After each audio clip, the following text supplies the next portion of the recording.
Everybody, David Chesworth here, fitness programmer and wellness coach at Hilton Head Health, and today I have 3 tools for recovery for you today. So these are things that you can do after a workout, when you wake up in the morning and you're feeling stiff. These are things you can just help with stiffness and recovery.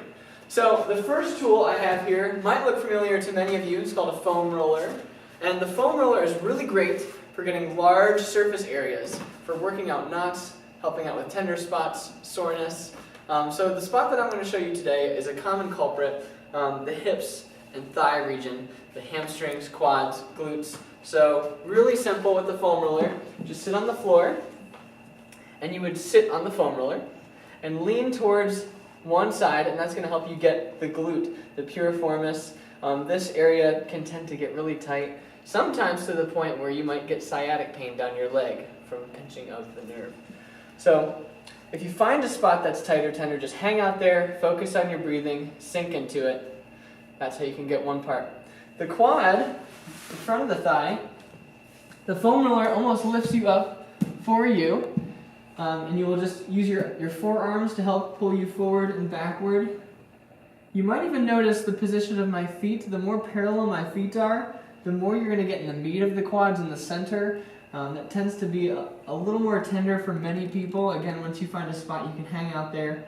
If my feet are rotated out, you're going to get more of the inner thigh, which tends to usually be less tender, but still a tight spot. The closer you get to the knee, also tends to be a little tighter and more tender. So to hang out there, focus on your breathing, work out that tension. And the last spot, the hamstrings. Again, you can go back to the seated position. Just lean back. If you can put the pressure on your hands here, this is going to be a good one. If not, you might want to pass this one for the foam roller. You can walk backwards and forwards on the hamstrings. If you notice that one side's tighter than the other, you can put one leg on top of the other to add extra pressure to that side. So that's the foam roller. Another one we have is the stick.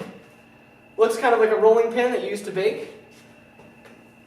You can use this if the foam roller, if it's too difficult to maneuver on the floor. This is a good substitute for the foam roller. You just take the stick and you use your own pressure to roll. Again, you find a spot, you hang out there, you press, you can roll through it. Then you can put your leg in the oven after. All right, hamstring would be just the opposite underneath, and you pull up and roll. So the stick is a great alternative to the foam roller if getting on the floor is too difficult. Then lastly we have the famous, infamous lacrosse ball. This is really great for getting small spots. If you have really small, specific knots, this can really dig deep in there and work out those knots. So I'll show you. Common culprit in the hip is going to be right in here, deep in the piriformis, backside of the glute. So I like to look for my pocket. Then I'm just going to bring it back. Not all the way in back, but not all the way on the side either. It's almost going to be at like a 45-degree angle. I'm going to relax my left leg and use my right leg to press into this.